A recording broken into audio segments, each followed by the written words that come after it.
ವಸ್ತುನಿಷ್ಠತೆ, ವಿಶ್ವಾಸಾರ್ಹತೆ, ನಿಖರತೆಗಾಗಿ ನೋಡ್ತಾ ಇರಿ ನ್ಯೂಸ್ ಪುತ್ತೂರು, ಜನಮನದ ಪ್ರತಿಧ್ವನಿ. ನಮಸ್ಕಾರ, ನೀವು ನೋಡ್ತಾ ಇದ್ದೀರಾ ನ್ಯೂಸ್ ಪುತ್ತೂರು, ಜನಮನದ ಪ್ರತಿಧ್ವನಿ. ನಾನು ಶ್ರೀಮಾ. ಇಂದಿನ ಪ್ರಮುಖ ಸುದ್ದಿಗಳು.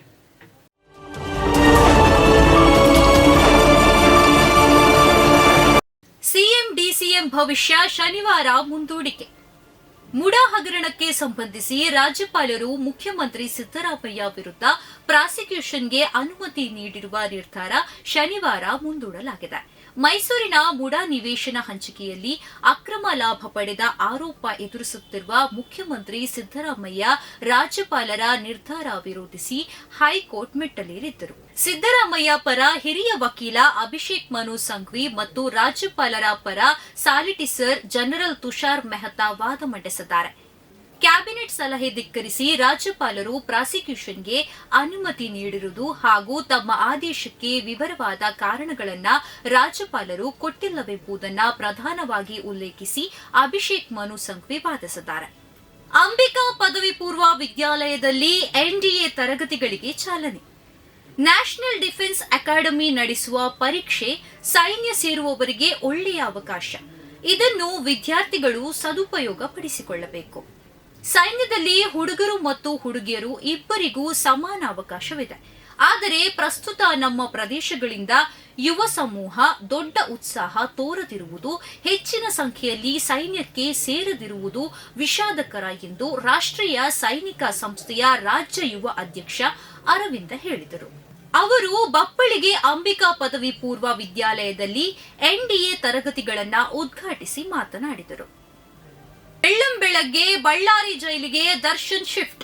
ಪರಪ್ಪನ ಅಗ್ರಹಾರ ಜೈಲಿನಲ್ಲಿ ವಿಶೇಷ ಸೌಲಭ್ಯ ಪಡೆದುಕೊಂಡು ಸಂಕಷ್ಟಕ್ಕೆ ಸಿಲುಕಿರುವ ಕೊಲೆ ಆರೋಪಿ ನಟ ದರ್ಶನ್ನನ್ನ ಪೊಲೀಸರು ಇಂದು ಬೆಳ್ಳಂಬೆಳಗ್ಗೆ ಬಳ್ಳಾರಿಯ ಜೈಲಿಗೆ ಕರೆದುಕೊಂಡು ಹೋಗಿದ್ದಾರೆ. ಮುಂಜಾನೆ 4:30 ಸುಮಾರಿಗೆ ಪರಪ್ಪನ ಅಗ್ರಹಾರ ಜೈಲಿನಿಂದ ದರ್ಶನ್ನನ್ನ ಪೊಲೀಸರು ಕರೆದೊಯ್ದಿದ್ದಾರೆ. ಬೊಲೆರೋ ವಾಹನದಲ್ಲಿ ಪೊಲೀಸ್ ಬಿಗಿ ಭದ್ರತೆಯಲ್ಲಿ ಆರೋಪಿಗಳನ್ನ ಕರೆದೊಯ್ಯಲಾಗಿದೆ. Vidyabharati shuttle badminton. ವಿವೇಕಾನಂದ ಆಂಗ್ಲ ಮಾಧ್ಯಮ ಶಾಲಾ ವಿದ್ಯಾರ್ಥಿಗಳು ರಾಜ್ಯ ಮಟ್ಟಕ್ಕೆ ಆಯ್ಕೆ.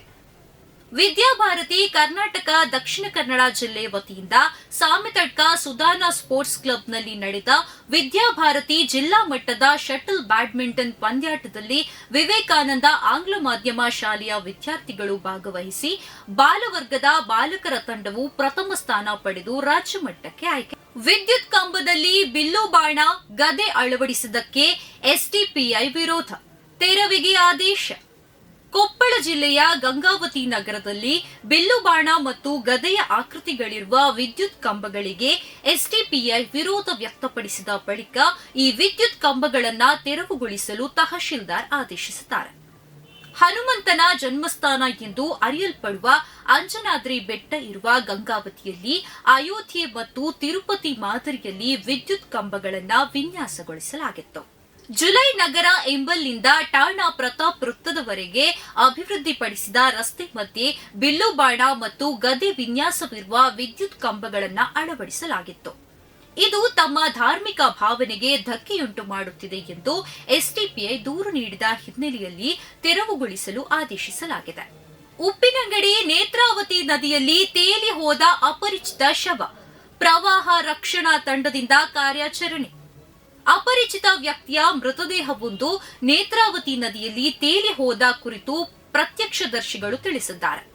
ನದಿಯಲ್ಲಿ ನೀರಿನ ಮಟ್ಟ ಕಡಿಮೆ ಇರುವುದರಿಂದ ಪ್ರವಾಹ ರಕ್ಷಣಾ ತಂಡದವರಿಗೆ ದೋಣಿಗೆ ಒಬಿಎಂ ಸಿಕ್ಕಿಸಿ ದೋಣಿ ಚಲಾಯಿಸಲು ಸಾಧ್ಯವಾಗದಿರುವುದರಿಂದ ಅವರ ಕೈಗೂ ಮೃತದೇಹ ಸಿಗದೆ ನೀರಿನಲ್ಲಿ ತೇಲಿಕೊಂಡು ಹೋಗಿದೆ ಎಂದು ತಿಳಿದು ಬಂದಿದೆ.